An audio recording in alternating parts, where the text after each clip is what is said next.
Kisah Nabi Sulaiman adalah salah satu kisah menakjubkan dalam sejarah. Para nabi yang penuh dengan keajaiban, kebijaksanaan, dan kekuasaan luar biasa yang dianugerahkan oleh Allah. Berikut ringkasan kisahnya. 1. Nabi Sulaiman adalah putra Nabi Daud. Nabi Sulaiman adalah putra dari Nabi Daud alaihissalam.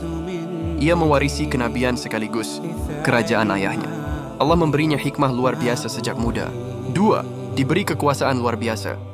Allah SWT memberikan Nabi Sulaiman kemampuan yang unik, memahami bahasa hewan, termasuk semut dan burung, menguasai jin yang bekerja untuknya membuat istana, patung, dan kolam.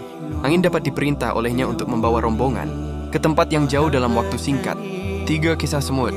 Dalam surah An-Naml disebutkan bagaimana Nabi Sulaiman mendengar seekor semut memperingatkan kaumnya agar tidak terinjak oleh pasukan. Sulaiman mendengar itu, Nabi Sulaiman tersenyum dan bersyukur kepada Allah atas nikmat tersebut. 4. Kisah Ratu Saba, Balqis. Ini adalah salah satu kisah paling terkenal. Burung hudhud melaporkan kepada Nabi Sulaiman tentang negeri Saba yang dipimpin oleh seorang ratu yang menyembah matahari. Nabi Sulaiman mengirim surat dakwah kepadanya.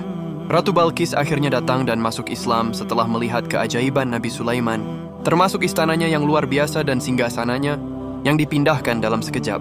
5. Keadilan dan kebijaksanaan. Nabi Sulaiman terkenal sangat adil dan bijaksana. Salah satu kisahnya yang terkenal adalah saat ia memutuskan perselisihan antara dua wanita yang berebut seorang bayi. Wafatnya Nabi Sulaiman. Menurut Al-Quran, Nabi Sulaiman wafat dalam keadaan berdiri sambil bersandar pada tongkat.